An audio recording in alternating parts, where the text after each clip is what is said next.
What is going on, everybody? Welcome back to the channel. Blizzards here. I hope you all had a Merry Christmas, and the new year is approaching, so I wish you all a Happy New Year.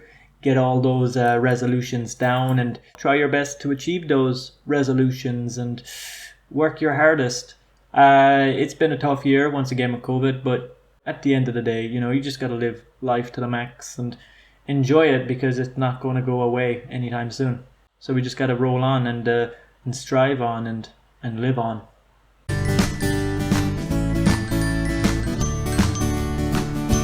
So basically, kind of stepping out of that deep intro right there, very inspirational, motivational. We are going to be continuing the Oscar prediction series.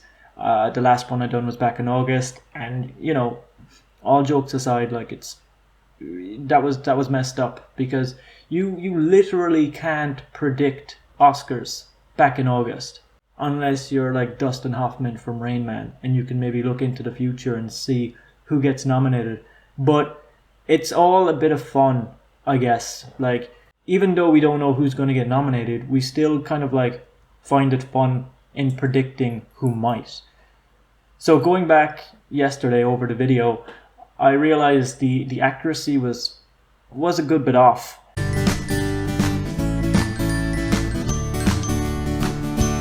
And I hope now, I have a fresh perspective, fresh eyes on things. I've done my research. I have my resources. I know more knowledge about them. I've seen them. Well, the majority of them I saw. But I have a little bit more knowledge, so I hope my accuracy on the predictions for the nominations are better than back in August, let's say. As usual, you're going to see my predictions appear on screen. I'm going to start off with Best Director first and finish with Best Picture. We're just going to be taking it easy, casual, and sort of maybe comparing some nominees to Critics' Choice and Golden Globes.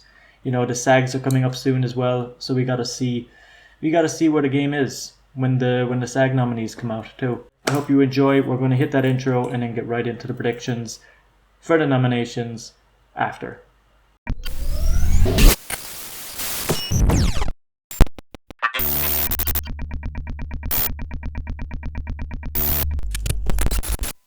Okay, so look, on screen we have my Best Director predictions. I have 8 put down for most categories, but it's the top 5 that I am more confident in than the bottom 3. With Director here, you have a few kind of recurring directors who got nominated for Critics' Choice and Golden Globes. So for the Golden Globes, you had Kenneth Branagh, you had Jane Campion, Maggie Gyllenhaal, which was completely I haven't seen The Lost Daughter, but the Golden Globes kind of go in a random direction sometimes.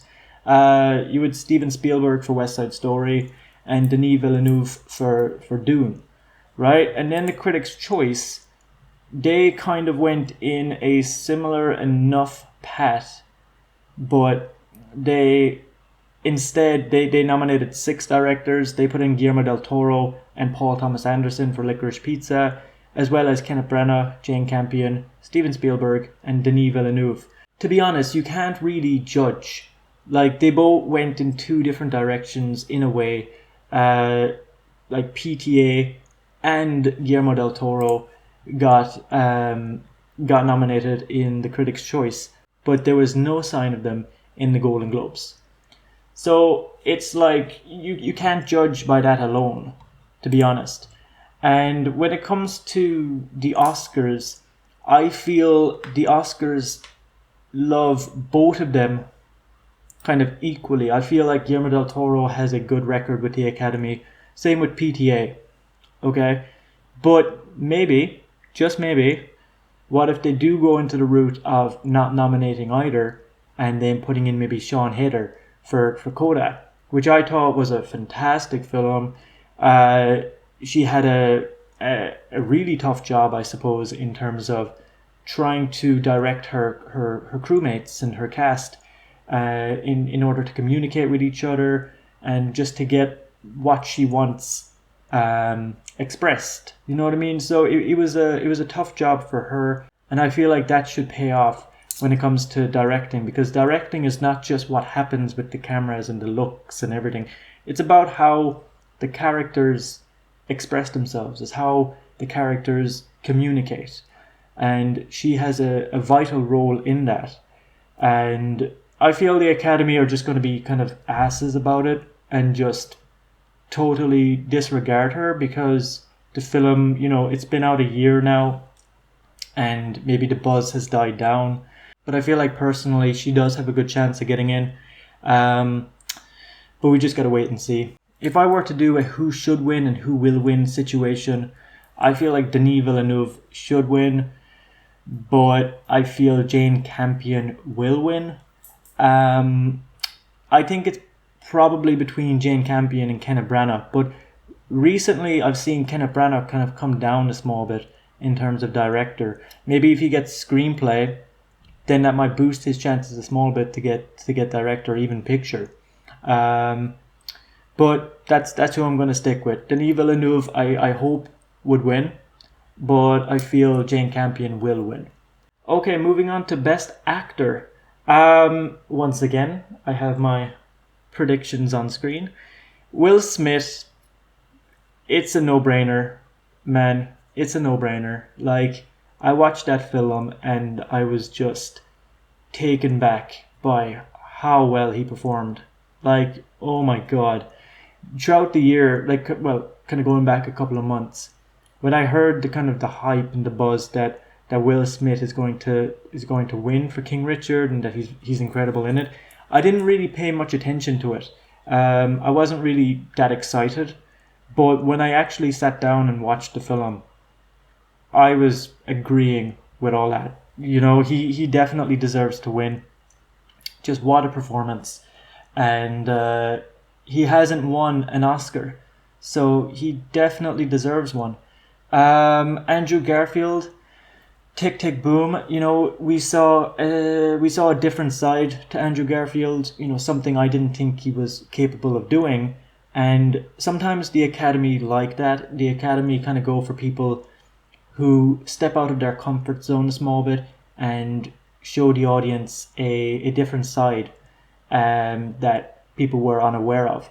And I feel like if Andrew Garfield won for this, I wouldn't be disappointed either.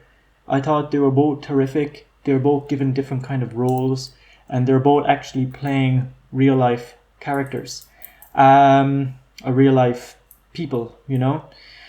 Now we're kind of going into the bottom three, of my top five. Benedict Cumberbatch. I thought he was the best actor in Power of the Dog. Okay, the rest of the actors just didn't live up to it. Jesse Plemons was Jesse Plemons. I just felt like I've seen his character so many times before being played the same. I was not impressed by Jesse Plemons. Kirsten Dunst. I suppose Kirsten Dunst was a little bit better than Cody Smith-McPhee. I don't see what the hype is with Cody Smith-McPhee. He was barely in it. In terms of the other supporting actors like Troy Kutzer or Kieran Hines, they were in it a lot more than Cody Smith-McPhee. But Cody Smith-McPhee, he didn't do anything outrageous. It wasn't an Oscar performance.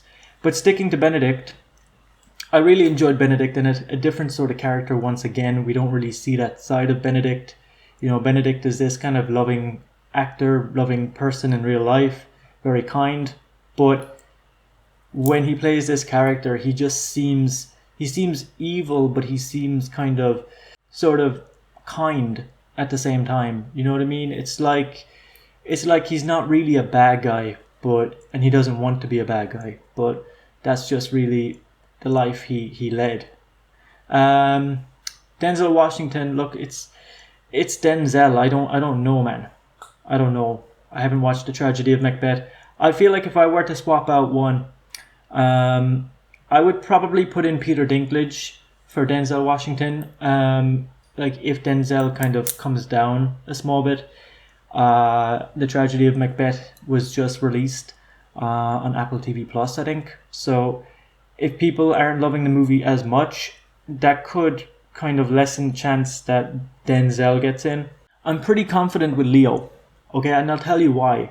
I watched Don't Look Up twice, and I thought there was 2 or 3 scenes with Leo where he is just raging at the camera and on screen, and I just said to myself, this is an Oscar performance.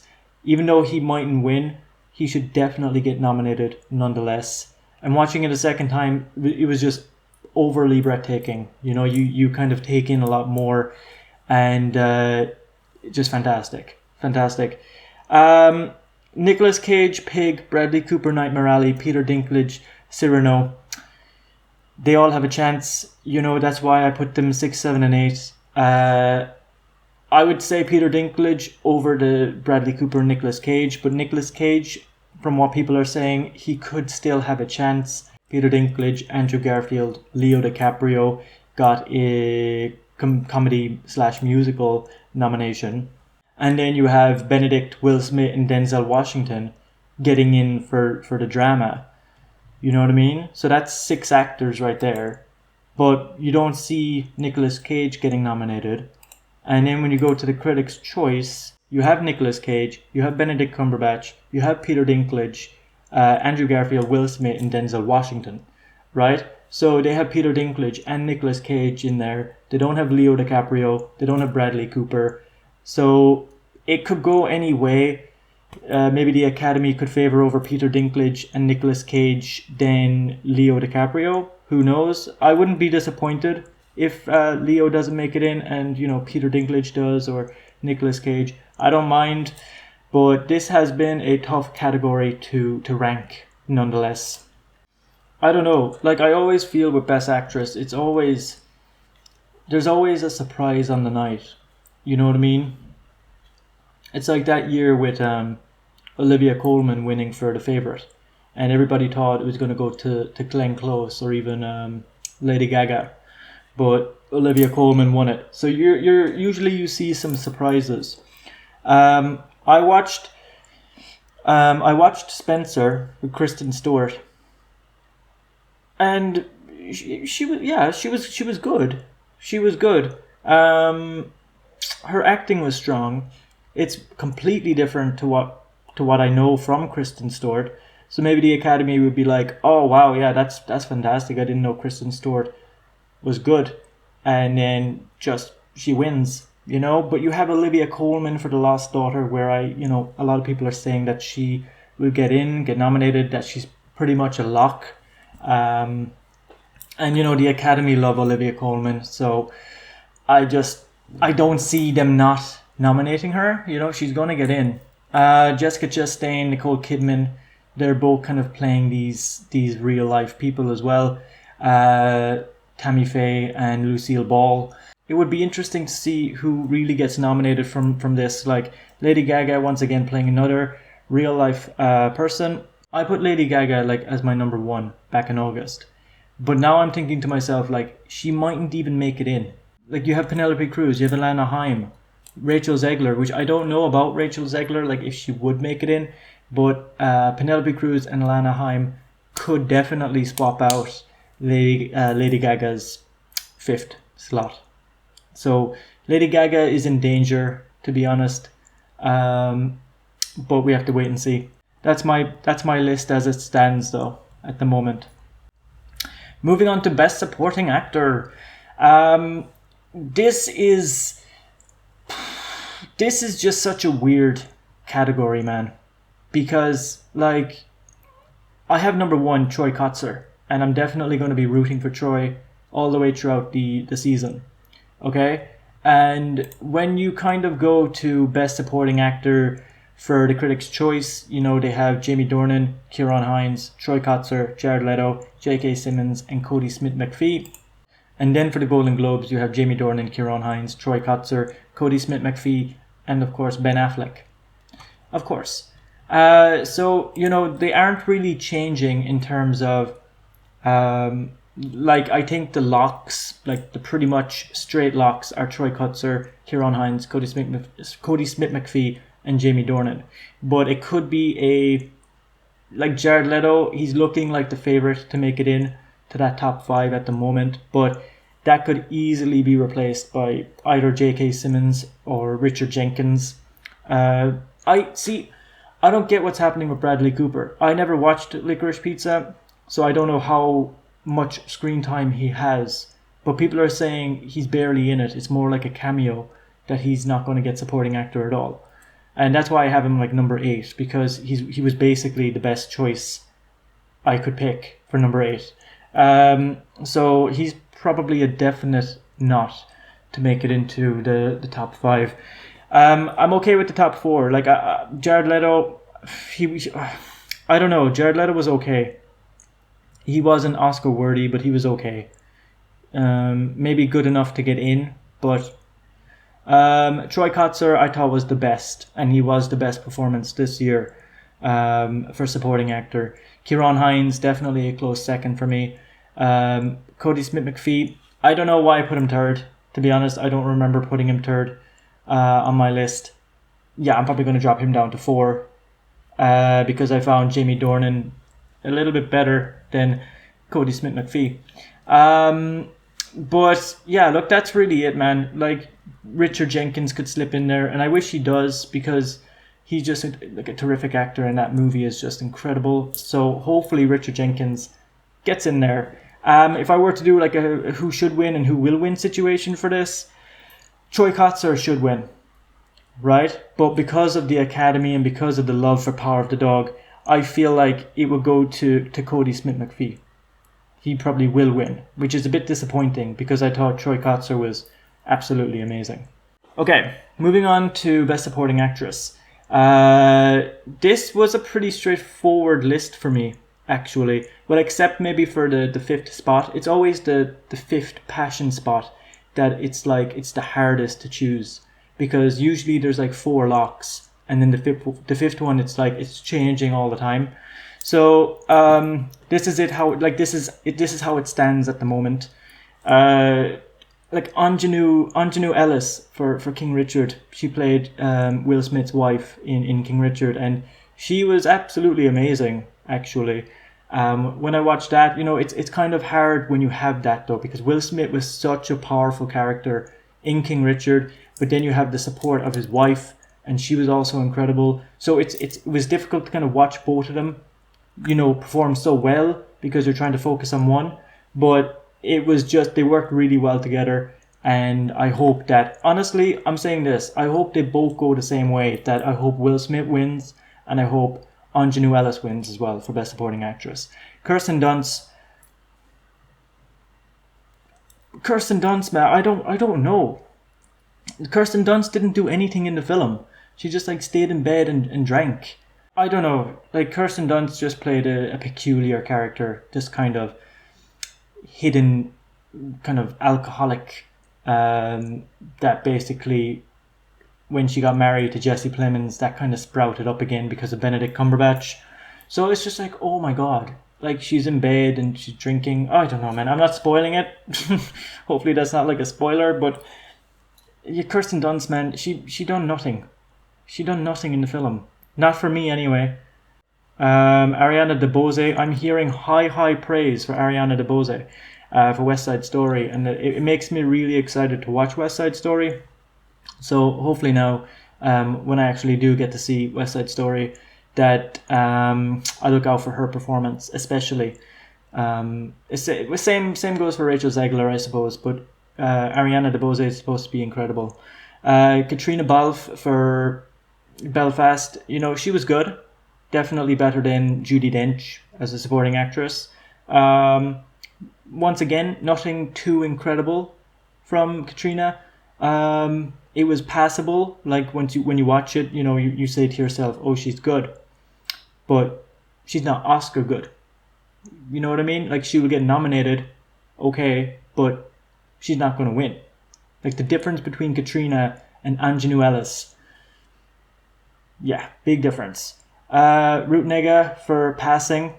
I haven't watched Passing, but this was the spot I was a little bit mixed up about. I didn't know whether to go for Ruth Negga or Ann Dowd or Rita Moreno.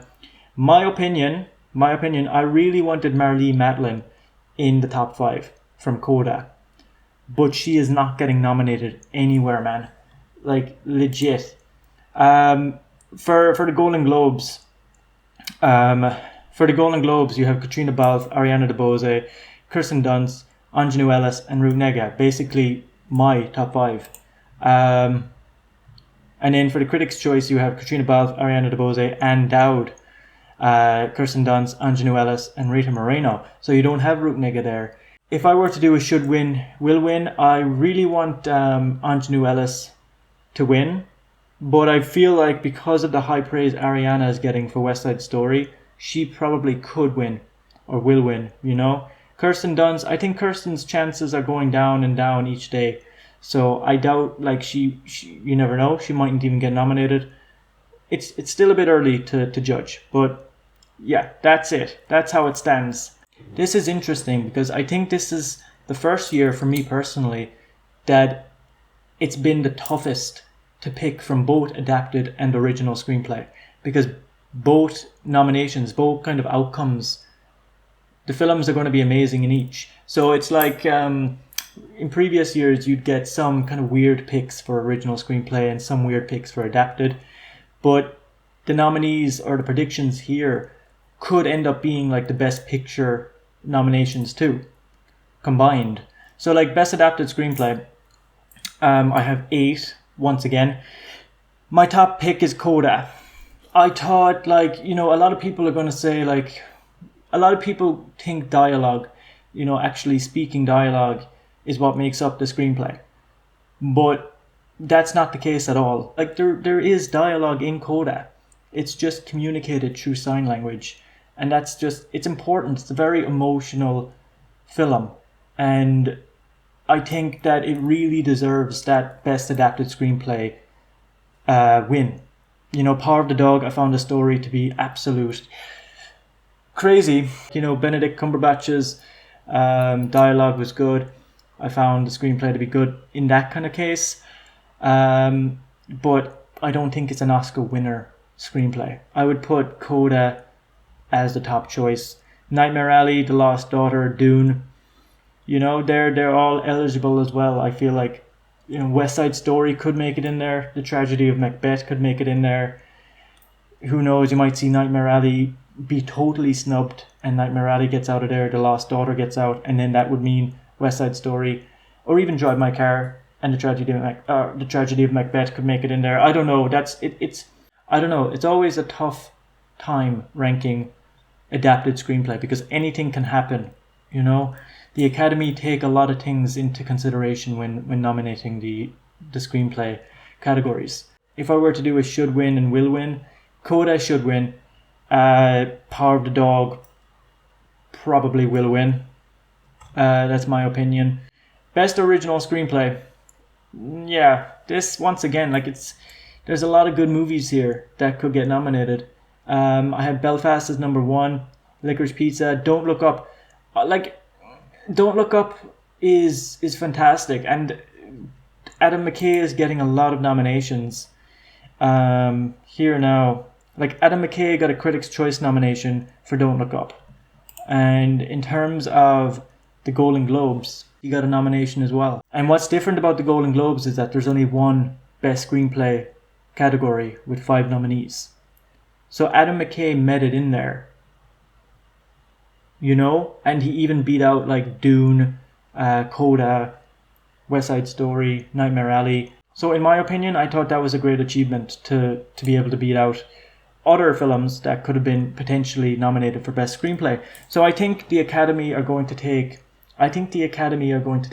Don't Look Up and Adam McKay pretty seriously when it comes to screenplay, because in all seriousness, like, Adam McKay doesn't mess around when it comes to script and when it comes to story. I know a good bit of improv was used within Don't Look Up, and he allows that, but it kind of intertwines with the script, and the improv usually follows the line of the script.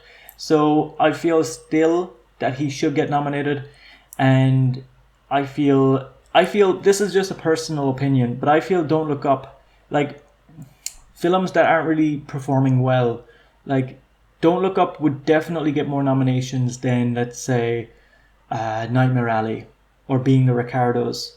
You know what I mean? It just, Don't Look Up, I think, is a more crowd pleaser for people. Even though it's just a tragedy. You know, it could happen. The events taking place in the movie could be somewhat realistic someday, and I suppose it's a wake up call. So I think it relates to a lot of people on a lot of levels, but other films mightn't have the same effect.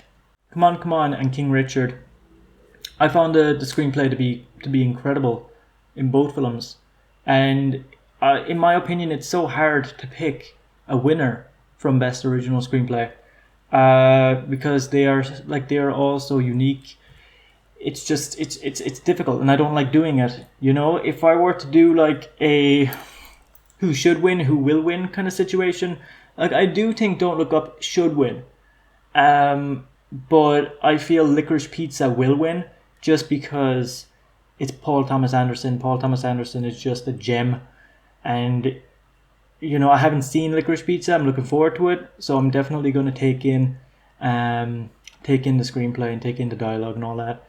But from what people are saying, resources, and sources, they're all saying that Licorice Pizza could even top Belfast for Best Original Screenplay.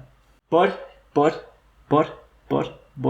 you could have Mass, Being the Ricardos, and Parallel Mothers scoop in there, you know? Okay, so going on to Best Animation Feature, I have watched a total of 4 of these.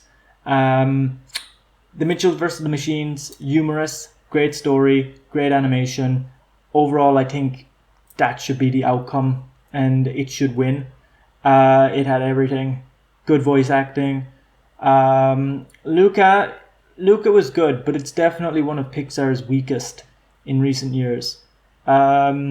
Like, it doesn't compare to Soul in my eyes. It's still a beautiful looking film, and the character animations and the story was good, but comparing it to other Pixar projects, probably not. So Pixar mightn't win this year. Encanto I watched recently. Music was great. Overall story, yeah, it was there. You know, the visuals, the colors used, the actual overall animation. It flowed nicely, and I would put that, maybe I should have put that above Luca, but yeah, Encanto definitely has a chance. Raya and the Last Dragon, I actually found that to be an incredible movie as well. I watched that a couple of months ago, and I feel like it still has a chance. Like, it will definitely get nominated because just the amount of work put into that film. Like, the humor was there. You also had the camera work and the cinematography. It really just gave you a full experience watching this film. And, you know, once again, voice acting is incredible. And I would recommend Raya and the Last Dragon to anybody. Flea, I haven't seen, so I can't really judge too much. But people are saying it's going to get in the best animation. It's also going to get in the best documentary category. So I would eventually watch Flea. Give me some time. If I were to do a should win, will win. Mitchells vs. the Machines should win. And I feel Encanto will win. Sing 2, I don't think Sing 2 has a chance. Sorry. Sing 2, I'm sorry. My Sunny Mad, I don't know why you got nominated in the Golden Globes, but you're not happening. The Golden Globes nominated Raya and the Last Dragon, My Sunny Mad, Luca, Flea, and Encanto. They didn't nominate Mitchells vs. the Machines, which is so messed up. And then basically the Critics' Choice has my top 5: Encanto, Flea, Luca, Mitchells vs. the Machines, and Raya and the Last Dragon, or Raya and the Last Dragon. So yeah, pretty straightforward. Going on to my personal favorite category, we have original score. Okay? Now, being totally honest, this is all my opinion. Don't Look Up has the best score this year. Okay? I love the very exotic, jazzy, upbeat scores, and Don't Look Up just ticks all those boxes. When I was watching the movie and you hear it in the background, it's just, you get goosebumps, man. It's such a good score.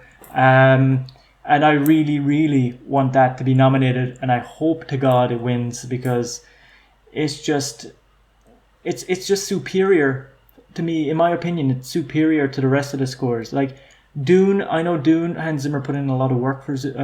I know Hans Zimmer put in a lot of work for Dune, and it's an incredible score, really. But it's just you need a couple of hours to listen to Dune. It's like reading a huge novel.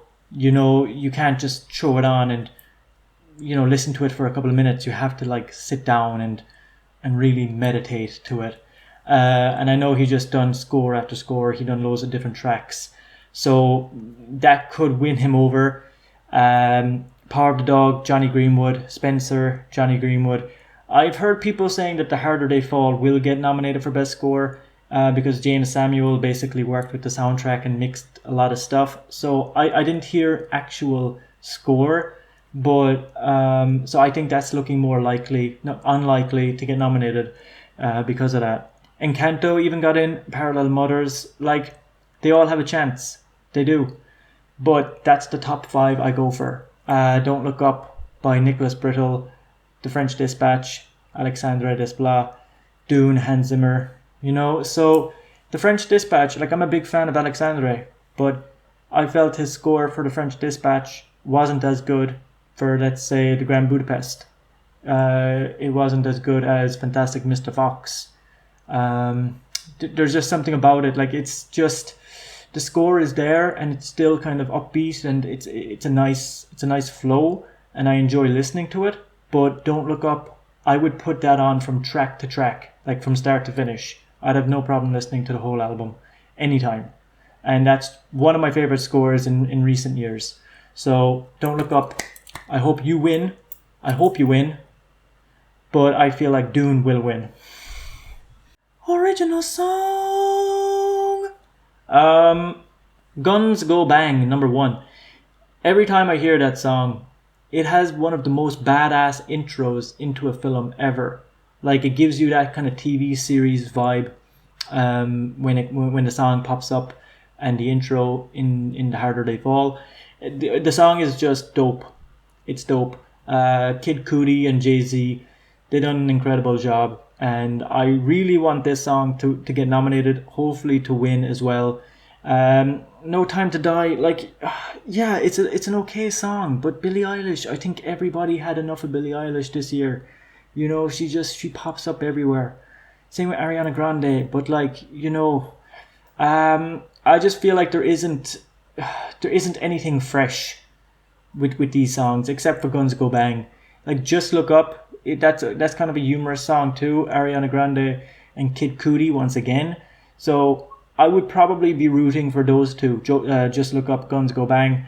Be Alive from King Richard by Beyonce. That's another good song too. Pretty emotional when it's kind of playing in the film, but it's good. And then I can't pronounce Dos Oruguitas, Encanto. I've watched Encanto recently, so yeah, that song is good too. Definitely worth a nomination, and it is also getting nominated in other places. So, like Critics' Choice, you have Be Alive, Guns Go Bang, Dos Oruguitas, Just Look Up, and No Time to Die. So literally the same thing. And Be Alive, and then the one from Encanto, Down to Joy, Here I Am, Singing My Way Home, and No Time to Die. So with the Golden Globes, you don't even have Just Look Up, and you don't have Guns Go Bang. That's very bad. That's very bad. Yeah, but I do have like Van Morrison for Down to Joy at number 6. It is sort of a remastered song. It's sort of revisited for the movie. So I don't know if that's going to like hurt his chances a small bit, but I thought it was brilliant when it was playing in the intro of the film. Lovely song. So May We Start. That was one of my personal favorites from the beginning of like from when it was first released. I played that song on repeat. I really enjoyed that song, but Annette just went to shit. Like, where did it go? Nobody's talking about it. Somebody even said one time closer to like back then that he was going to get nominated for score and songs and actor and actress. No, no, I doubt it's even going to get in for song, but it's such a good song. Beyond the Shore from Coda, I really hope that gets in, but it's a tough category, man, this year. Tough category. It could make it into the top 5. Doubtful, but I wouldn't be disappointed if it did. Well, that is the end of the video, people. I hope you enjoyed, but stay tuned for some extra predictions that will appear on screen. Reason I'm not talking about them individually and in person, to be frank, I don't think people will find it very interesting if I go into like an interdimensional personal shit rant about these categories and why I predicted each.